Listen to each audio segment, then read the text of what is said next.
everybody, Dr. Rick Wallace here, dropping in on you. I hope everybody is having a good start to their weekend. It has been quite eventful, a lot going on as we close out the year.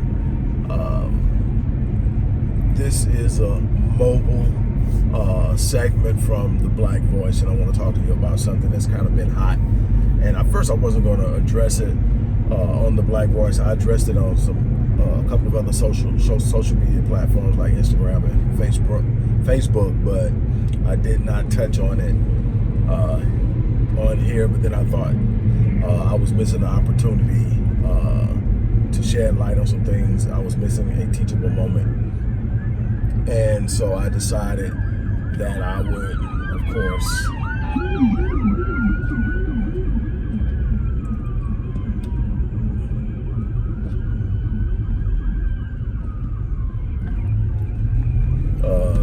sorry, I obviously had to pay attention to what was going on there.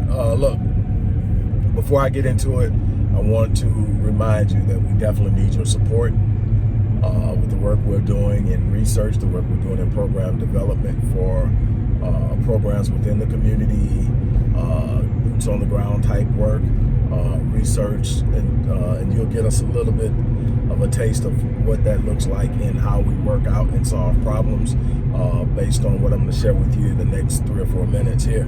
But that's that. But many of you may have been made aware of or even seen the picture of gospel singer Smokie Norful embracing his 16-year-old son, who is basically laying in his lap, or sitting in his lap and laying in his lap, and actually fell asleep. And based on what I was able to read about it, it seems that that's not an all-the-time occasion. It was special to Smokie because kids grow up fast and they go off and they, forget those moments where you embraced them, you held them, you made them feel safe. And so since his son had came there for that moment, or what appears to be a reclaiming of that moment, he felt it was special and he shared it. And he got drugged because so many people said it was promoting homosexual behavior. It was promoting femininity. It was promoting everything anti-masculine and so many other things. He was attacked for it. He was drugged. And what I notice when we get into these type of discussions is that most people are speaking from personal experience, their own world, their own social paradigm. Your social paradigm is the lens through which you view life. You're normally developing your paradigms in the first 7 years of your life, and you kind of build on those beliefs and those ideas and those preconceived notions about what is in life, and you normally build on that, and so you judge and live your life, and by the time you're 35, they're locked in. I mean, that's what you're living with, and that's why when you're past 35, it's so hard to change and move in a completely different direction, because of the fact that you have literally hardwired your mind and brain to see things a certain way, and based on how you see things, your thought processes produce what you do. You have approximately 70,000 thoughts that move through your subconscious a day, most of which you're completely unaware of, but that impact your behavior, your decision making, and so much more. And how those thoughts move are going to be based on your paradigms, your realities, what you consume the most. And if what you're consuming is positive and good, the vast majority of those thoughts will be positive and good and produce positive and good results. If what you're consuming is toxic, negative, most of what you're going to produce is going to be along the lines of that. That's the simplification of it. But let me tell you something. For more than 25 years, I've done research on African-American adolescent and young adult male violence. That's where the Black Men Lead Rite of Passage program came from, because we discovered that the proper racial socialization of young black males helps to reduce the risk of them committing violence. That's just one element, a component that's hurting the black community as a whole. That's why we have so many of our young brothers in prison, is the emotional responses to negative mental cognitive stimuli, and here we are. this is the thing. Most of our men are never ever put in a proper male father-son relationship where you're getting true connectivity, intimacy in the proper context. And we tend to view what we believe to be masculinity and manhood through a highly westernized, corrupted idea of what is.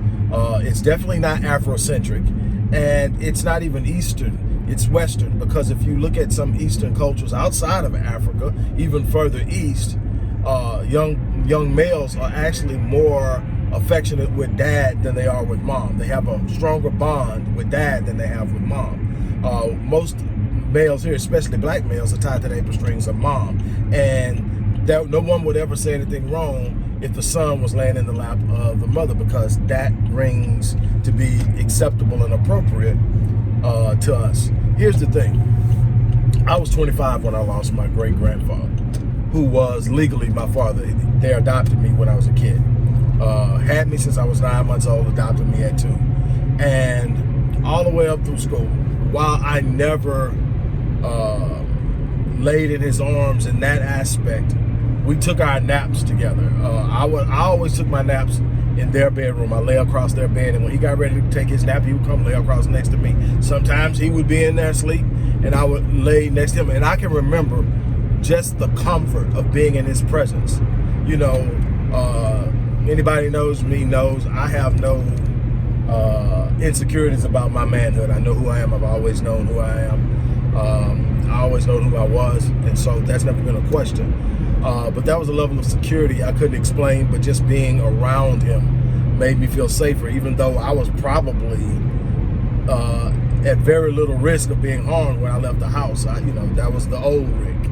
I was not the victim person in the neighborhood. But what I'm trying to get at is, when I was 25 years old, he passed away.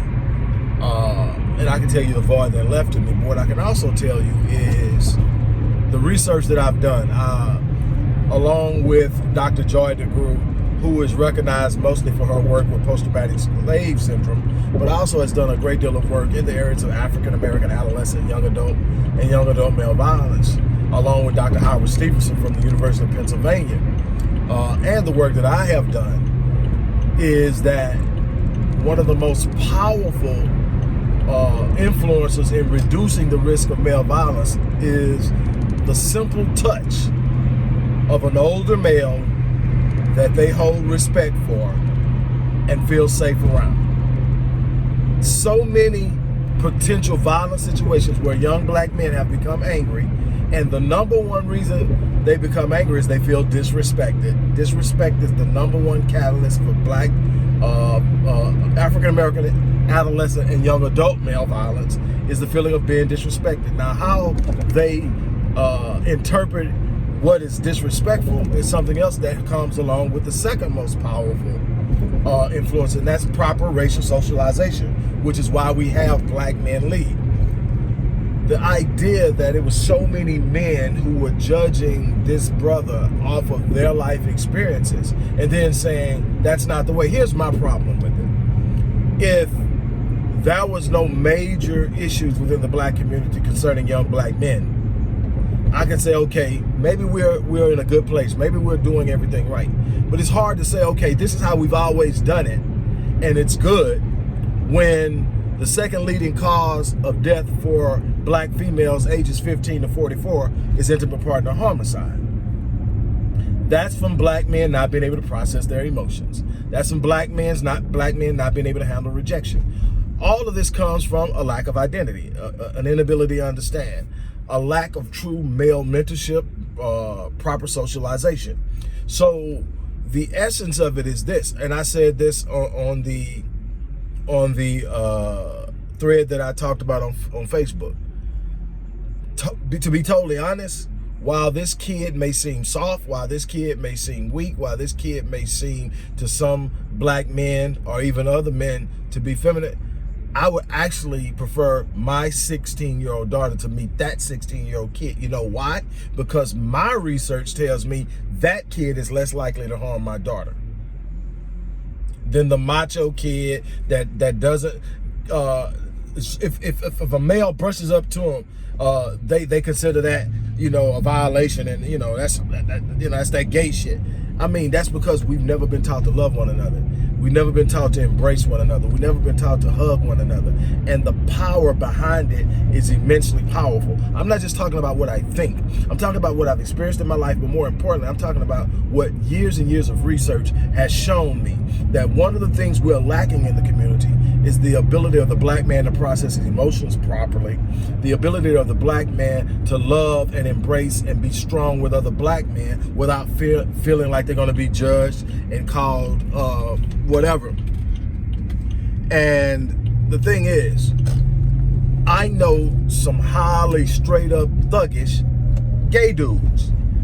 That masculinity facade that we put on doesn't change who we are on the inside. The same way, if you take it off and you are more embracing and loving, it doesn't change. Who you like to be with and want to be with, male or female, has nothing to do with the facade you put on the outside. That's more about how you feel you need to be viewed. That's more in tune with how you see yourself, or what you feel the world needs to see of you in order for you to feel safe in your world. That's not defining who you are sexually. Who you are sexually, to me, is who you're going to be, and it doesn't matter the facade you present in front of it. If you're a man, and you want to be with a woman, you want to be with a woman, and it doesn't matter how you present yourself. Now, how you're able to perform, that's another different thing. But what I'm trying to get you to understand here, the facade isn't real in the first place. We got to learn to create some real things within ourselves that we can depend on no matter what's going on in our lives. And that's what I'm talking about here. My whole thing is, I love on my kids. One of my sons, who's 30, went through a breakup last year. And I didn't lay down and hold him, but I held him and I let him do what he had to do. As far as just feeling, dude, feel it. It's okay that I can't feel pain thing backfires. Because this, let me tell you something. You can tell a kid all day, you're not allowed to feel pain. You can't feel pain. Men don't cry. All this bullshit that we shoot these young babies that grow up to be eventually adult males. When we shoot it to them, here's the problem. Eventually they're gonna find out you do hurt. You do feel.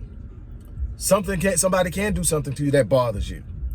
And now, because they told they're not supposed, and real men don't feel, now they're questioning the true nature of their manlyhood. I must not be a man if she could hurt me like that. If I could be feeling the way I feel right now, I must not be a man. So now I'm gonna go back and take what she took from me the only way I know how. Violence. When a man does not mature, he acts within his primitive self. What does that mean? That means that when he cannot get the results that he wants out of something, he turns around and he takes it violently and whatever possible. That's why you have so many adolescent young black males and young adult males with violence in the hood against one another. They don't experience power in any other way. They don't experience the true nature of their manhood in any other way because they've been robbed of it in every area of life. They don't control anything. They don't have power in anything. So they take it by committing acts of violence against one another by the slightest provocation, because that's the way they're trying to express their manhood. They have this rise in testosterone around at 10 or 11 years old. It starts to rise, and it starts to continue to rise until they reach the age of 30. So they got this testosterone, which makes them more aggressive. It also makes them more stronger. So now, the strength is accompanied by an aggression that makes them willing to use the strength in a violent manner. Now, what that was actually intended for was for them to be willing to protect what they had been given the responsibility of covering: their home, their family, their parents, their siblings, their community. That's what it's for. It's the strength to act. And the aggression from testosterone is the willingness to act, but to act on behalf of those you love, not to terrorize them. But what we have in the hood is the opposite. Why? Because we're not properly socializing them. We're missing an important element and component within that, and that is the love. I'm telling you, Dr. Howard Stevenson's work is what opened this up to me, where he learned that working with young adolescent and post-pubescent males in the community, that while he could not stop them from getting angry, a simple touch on the shoulder could literally stop a fight. And so we looked deeper into that. We looked at the power of the touch. And we come to find out now that from birth, fathers need to be bonding skin to skin with their children, including, especially their males, but both daughter and son at birth, because there's a difference in the bonding between the mother and the father. There's a different energy level. There's a different vibe and different explanation, a different communication. You're communicating with your infant child when you touch skin to skin. When you share energy, you're literally sending a message to them that they receive and understand at that level. And it doesn't change. You don't stop bonding with them because they become older. That divisiveness and that severing of the tie, you're too old for that now. And you put them out in a world that may not receive them or may be cold to them. Where do they get the warmth from? To a bunch of men, this sounds moist because we haven't learned how to love. So here's the problem though. If I can't learn to love myself, if I can't learn how to express love with my father, how can I possibly love a woman? Because I've already